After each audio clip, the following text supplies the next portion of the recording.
I've traveled to more countries than I've visited because I've been able to tap into different places sonically. And now the podcast We Don't Play is reaching 119 countries. So I'm able to go beyond that and help more people get more information that they can access on a YouTube page, for example. Welcome to the Making Sales Social podcast, featuring the top voices in sales, marketing, and business. Join Bryn Tillman and me, Bob Woods, as we each bring you the best tips and strategies our guests are teaching their clients, so you can leverage them for your own virtual and social selling. Enjoy the show.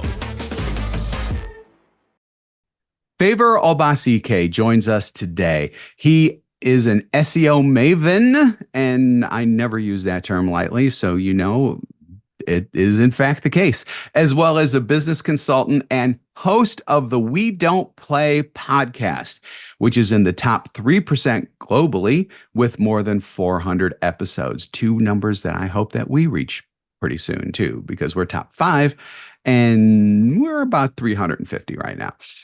Let's get back to Favour, though. He is a marketing strategist with expertise in SEO, podcast advertising, and content development. He helps entrepreneurs, business leaders, and creative professionals scale their digital presence. So let's just get things rolling, Favour. Welcome to Making Sales Social. Thank you so much for having me today. Oh, it's a pleasure. It's indeed a pleasure. So our first traditional question to anyone coming on the show is, what does making sales social mean to you?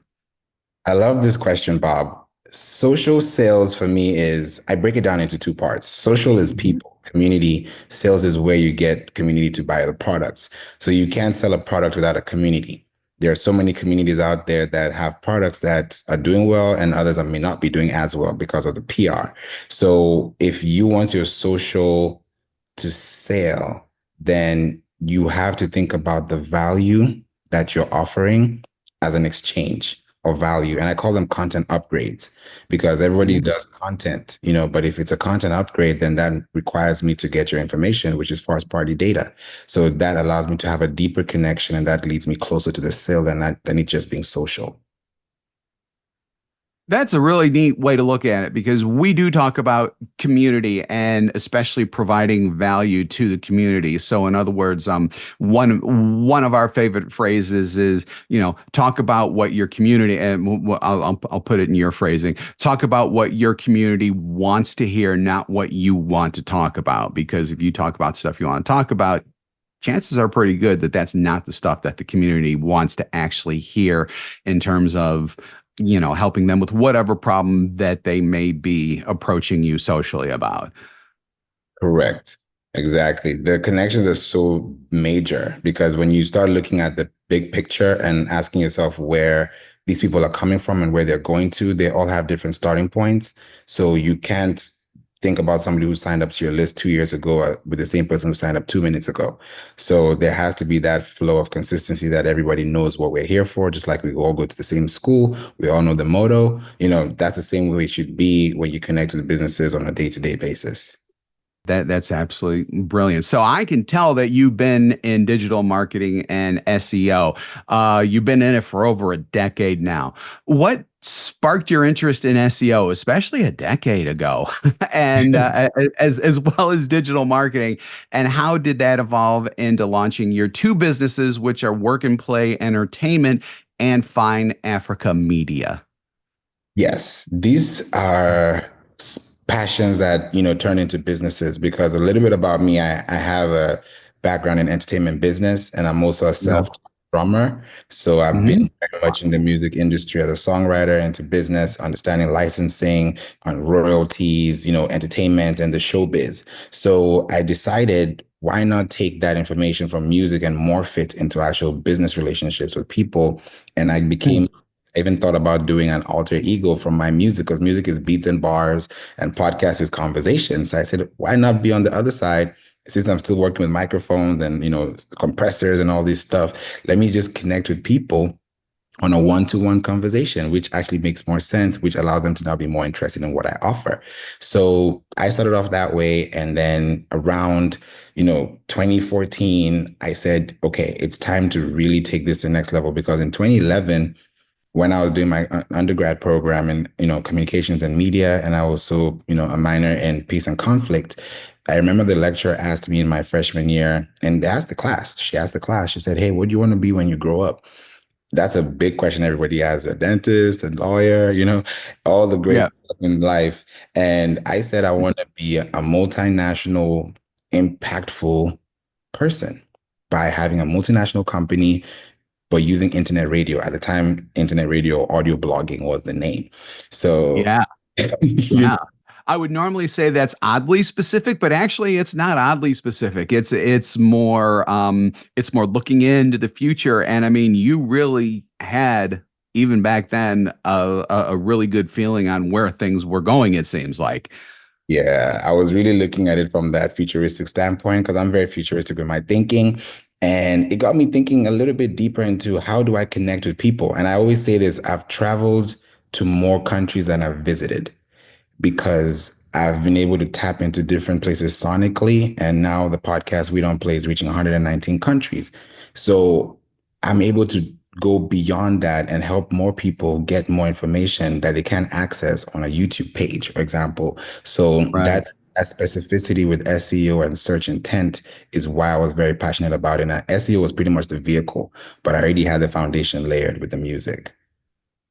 That's That's really interesting. And that's a take that you don't hear from most people. Most people are just about, business and numbers and, SEO phrasing and SEO keywords and things like that. It almost sounds like that you took a more, I don't know if holistic is the right word, but it's definitely a slightly different way in than what a lot of people who do SEO, I think would take. Yes. Definitely. I think it changed for me, because when I talk to other SEOs, that's what they know. I'm Mm-hmm. I'm coming with music, I'm coming with art, I'm coming with Pinterest, I'm coming with all kinds of things, which is not SEO, but is part of SEO, which is the whole search engine optimization and where we're going with the world right now. So me coming in with that different sauce is better for people to understand it. And I like to treat it like, real life examples. Like I tell people, if you're on the road, you got to get on the exit. You're not going to be on the left lane. You're going to be on the right lane. So if you're on the right lane, then what does that lane mean to you when you're connecting with people, knowing that that's where you need to go?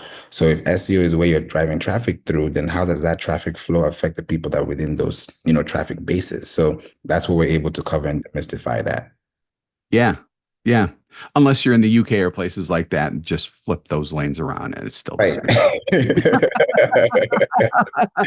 So Right. let's talk a little bit about your podcast, We Don't Play, which, by the way, is an incredible name. I love that name. One of these days, I will create a podcast that has a name that is like just kick ass like that. So tell me a little bit about it. And especially for those who are us eyeing podcasts to help them grow their businesses, what are some of the key strategies or turning points that helped you grow your podcast audience to that top 3% of podcasts globally that we talked about in the intro? Yes, my goal with entering the podcast industry was simply to inform, educate, and inspire, because sometimes people just need a little inspiration and they can do a lot of great things for the world. And if I can be that spark that can just light up a fire, which can, help your family, help your community, then on my part, I'm happy, because now I know somebody can say thank you and somebody else can feel comfortable in their state of mind.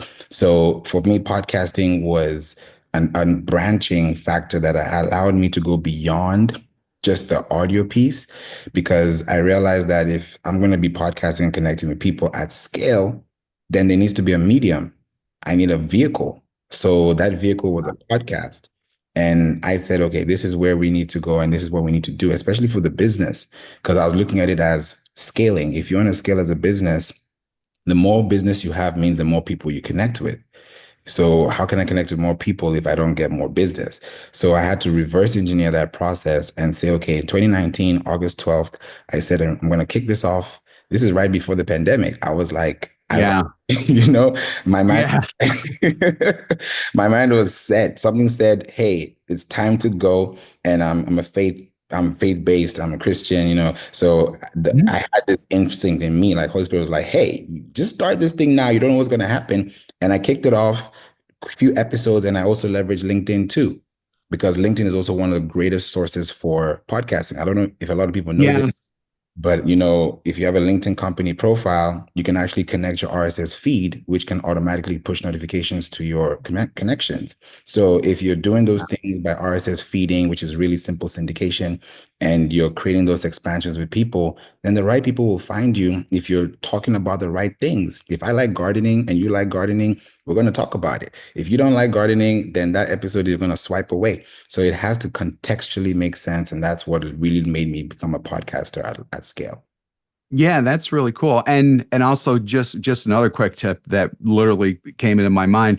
If you have a company page on LinkedIn, and this is something that we've done too, you can put your podcast as a showcase kind of tucked under that company page too. So with us here at Social Sales Link, the Making Sales Social podcast is actually part is a showcase page, and one of the things that it lets you do is with like personal posts and things like that, you can tag that showcase page directly in any post that you do, which will then send traffic back to the podcast to the podcast showcase page, and eventually back to the company page, and that all gets into yada yada yada. But at the same time, that's another way to effectively use LinkedIn to promote a podcast in and of itself. And I hadn't even planned on talking about that, but what you just said just kind of sparked that. So yeah, no, but what you said was fantastic too. Are you using LinkedIn to get people into your podcast as guests as well? Sometimes they do ask that, and I do offer it as well if I see the need. Because these Mhm. days, what happens is we just get guest requests because people listen to the episodes, they'll email. So I'm like, hey, Yeah, we get them too. Yeah, absolutely. yeah, so these days, I mean, in the beginning, I was looking for every person, that's available, but now it's like, who is really going to make that message count? Because we care about our audience, we care about our people, and we care about our community. So I do use LinkedIn for those conversations where I ended up having like a virtual coffee session with you. And then from there, if that's of interest, then we can now go ahead and proceed to a podcast if it fits. Okay. All right, that's great. That's great. So, you specialize in both Web 2 and Web 3 marketing. Now, those are terms that, a bunch of people probably there probably some light bulbs that are going off in people's heads right now about that. Can you explain the differences between the two and how businesses can prepare to transition from those more digital marketing strategies to those that involve specifically Web3? Yes, I'll even take it back to Web 1 so that people can see how we Oh got. man, Web one. What is that? I don't know if I've ever heard of Web. Well, I can imagine what Web one was, but yeah, go ahead.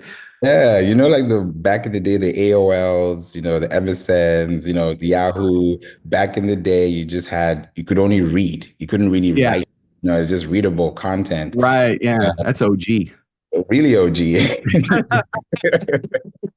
Yeah, and then we've now morphed into that was I think like the early 2000s when Google Mhm. came around, Facebook came around, MySpace was there. I remember High Five was there too. Yeah, Those were like back in the day. Netscape. yeah, the day. Yeah, exactly.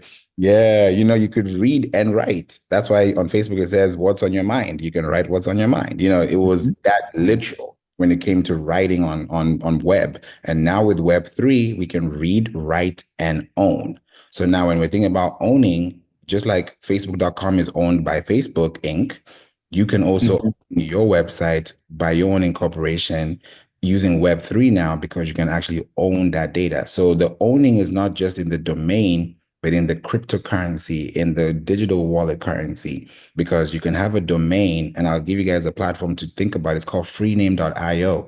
Freename.io is a website that allows you to actually access Web3 domains.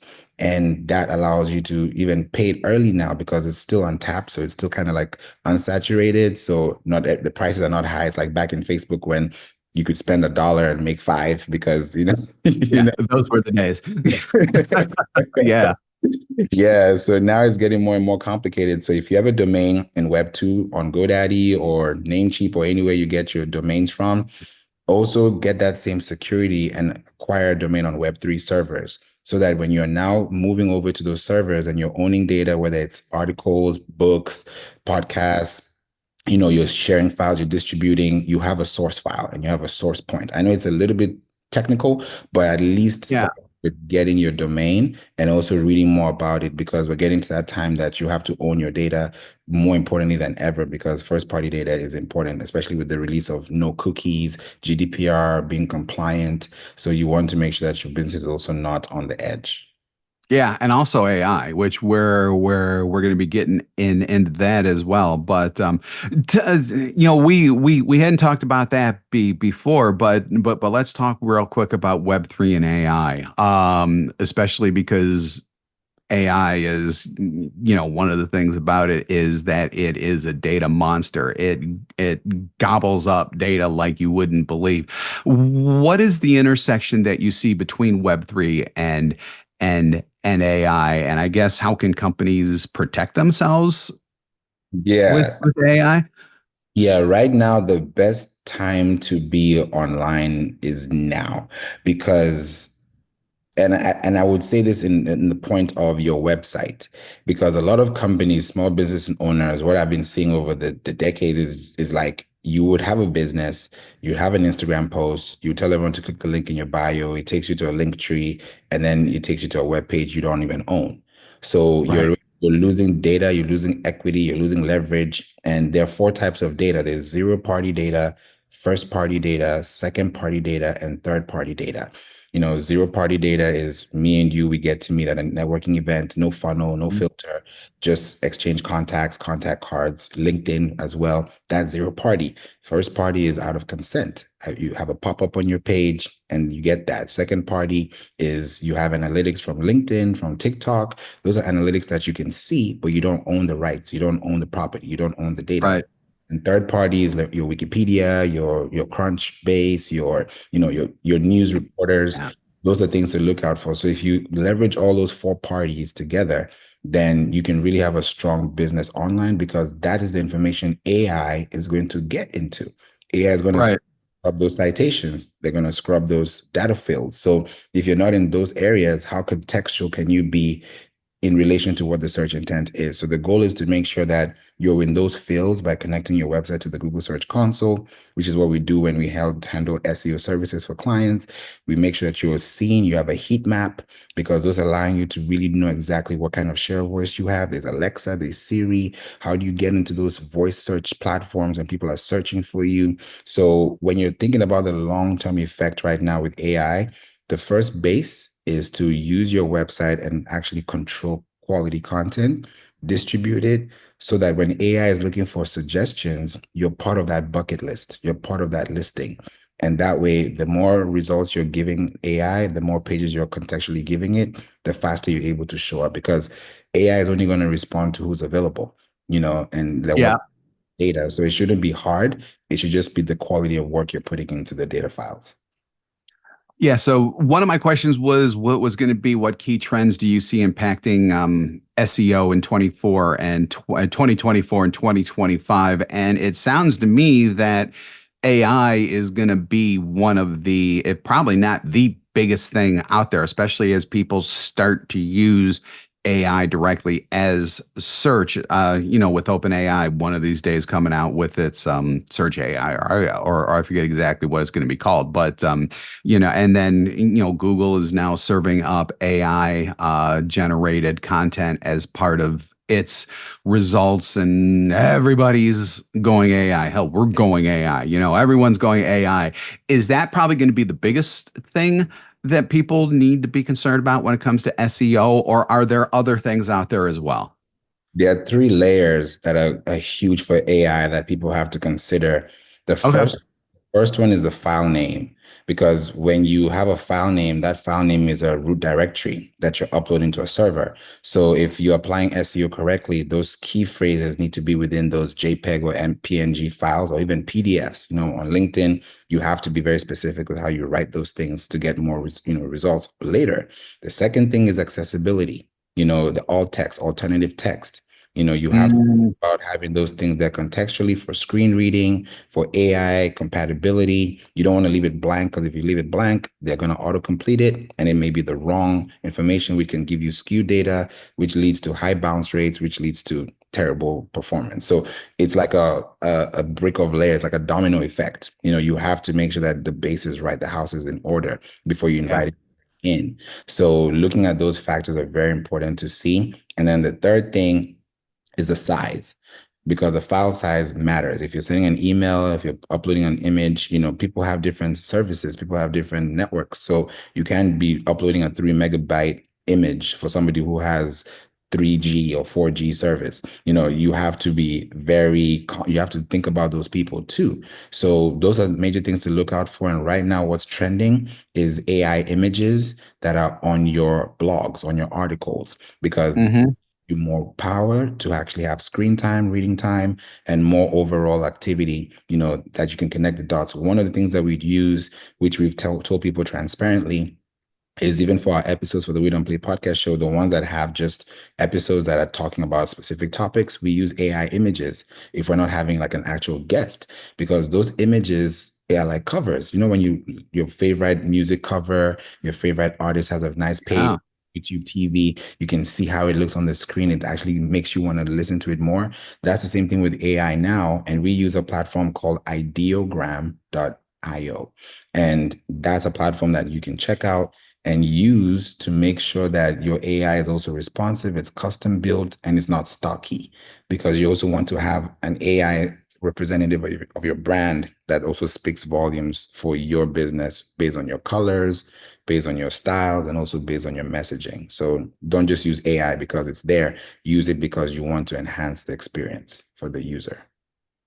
That's a really good way to look at it. So, I mean, because a lot of times people are looking for that new shiny thing to help them do whatever, but yet they have no idea what they're actually doing with it. So, I mean, especially using AI images for podcasting is really good, because if nothing else, and there's obviously a lot more involved here too, but it also just breaks up that talking head thing if they're watching it via YouTube or another platform that also offers video as well as audio. So I think that's a pretty big one. And that actually gets me into my next question, which is just talking about content development and distribution, because those are pretty big parts of what you do too. So what are you, besides the AI thing, I guess, what are your top tips for creating content that not only engage but converts leads into loyal customers? I would say the biggest takeaway for anyone that wants to scale at large is to create content at least once a week and spend between 15 to 30 minutes spending that content, because you can split those into 30 seconds in the day. So if Yeah. you have 30-second sequences on a Monday through Friday, and you spend the whole Monday on the hour talking about one topic, then people will feel connected to you by Friday because you've been repeating the same thing. You know how they say repetition is the father of learning? The more you Hmm. something, the more it sticks. Da da da da da. You know exactly what I'm talking about. Yep. you know, so Yep. it's that resonance with the community to make sure that you're not speaking too much, but you're resonating as much as you can without having to be verbally, in communication. So that's one thing I would tell people, to just think big and write content that's huge, but also split it into parts that people can digest it across the week. So we're definitely going to use that now instead of the one thing you can do right now that I usually wrap things up with, but that's good because I still have some other questions. So we're going to go ahead and get to those now. And that all was really good and really important too. So that was great. I love that. As someone who obviously does a podcast himself, I love podcasts. I love talking with people. I love being guests on other people's podcasts and stuff like that too. But one of the things that's always in the kind of in the back of my mind, especially as I'm seeing some of these other podcasters who are like huge, huge, huge, huge, they have ads. So they're making money not only on, building community and everything else that we just discussed. They're making ads or they're making money the old-fashioned way by ads. You've successfully integrated advertising into your business model.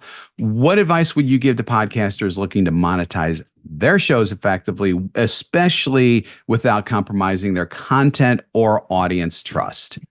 Great question. I usually go firsthand and tell people that if you have an already existing business, it's incorporated, it's legal, it's you have an actual business, then if you have a podcast, use your business to sponsor your podcast. Yeah. You can say, hey, this podcast is sponsored by my business. That way people know that you have a business that's sponsoring the podcast. And then that also brings authority, it brings branding, it brings trust. So that trust and safety, that trust and compliance, that trust and privacy is hidden in that gem where you actually connect with someone. Because when they hear your voice, they feel connected. When you hear your grandma's voice, when you hear your mom's voice, you know the voice without even blinking because you've heard it so many times. So if the person that you're resonating with hears your voice with a brand like that, then you're able to really resonate faster and you actually limit the barriers to entry because you're actually connecting from a one-on-one standpoint rather than just using an announcer or using a speakerphone, to reach out to everybody. Yeah. Yeah. Yeah. That sounds good. That sounds good. So, lastly, let's wrap up with this question instead. What advice would you give just overall to aspiring entrepreneurs who are just starting out in digital marketing and potentially even podcasting today and who really want to use these technologies to build their business, but at the same time, hopefully they're going into it with that community building type of mindset as well? I would 100% stand for and say that if you have a business and you're not acquiring leads naturally with first party data, start doing that now. Because if you have a website, if you have a podcast, if you're an author, if you're a chef, if you're in real estate, wherever you are, you need that list because that's what's going to connect you with the next person that's going to get you the business that you're looking for. You can't do business without contacts. So if you have a contact on your phone, it means that you actually desire to connect with that person. So that's how you also want to think about your business when you acquire leads by having a good website that has good traffic because of good pages that have good information. And that way they will come. When the teacher is ready, when the student is ready, the teacher will appear. So you have to think about those factors and consider email marketing as one of the resources for your business. That sounds great. And you have a resource that you'd like to pass along as well to help people out? Yes, I do. I have a platform. It's called Flowdesk. We've been using it from 2019 when it was still in beta, as early as beta days, but now they're really doing well. And why we love working with Flowdesk is because they partnered with Amazon SES. And that's in other words of saying that deliverability is huge. That was a huge factor because, delivery with Amazon, they're big on speed, they're big on convenience, they're big on priority. So if your email is priority to you, then using servers that Flowdesk has in those incorporations allow you to have faster open rates, higher click rates, higher conversion, and definitely higher inbox rates, responses. So that's what we use. And you can use my code FROMFLAVE, FROMFLAEV, if you ever want to sign up. But I also know you'll have that in the description so that you guys can click on it, sign up. And if you have any questions, please reach out to me because Flowdesk is the future. Just because I know simplicity is key. And I remember Mark Zuckerberg said this one time. He said that the future of business is private.